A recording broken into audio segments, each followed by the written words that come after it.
இலங்கைக்குரிய மதம் பௌத்த மதம், நேபாளத்திற்குரிய மதம் இந்து மதம், அரபு நாடுகளுக்குரிய மதம் இஸ்லாமிய மதம் என்பார்கள்.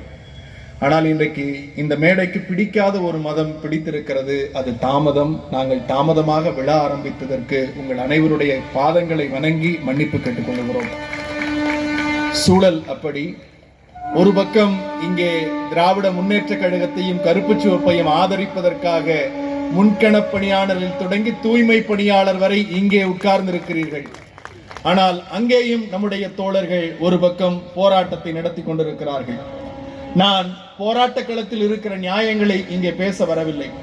ஒரு அரசாங்கம் எப்படி செயல்பட வேண்டும் என்பதற்கு ஒரு உதாரணம் என்று நீங்கள் எடுத்தால், இங்கே இருக்கிற முன்கள மற்றும் தூய்மை பணியாளர்களை பார்த்து ஒரு சில செய்திகளை சொல்லுகிறேன். தூய்மை பணியாளர்கள் என்கிற அந்த வார்த்தை இருக்கிறதே, அந்த வார்த்தையை வடிவமைத்தது இந்த திராவிட மாடல் அரசு.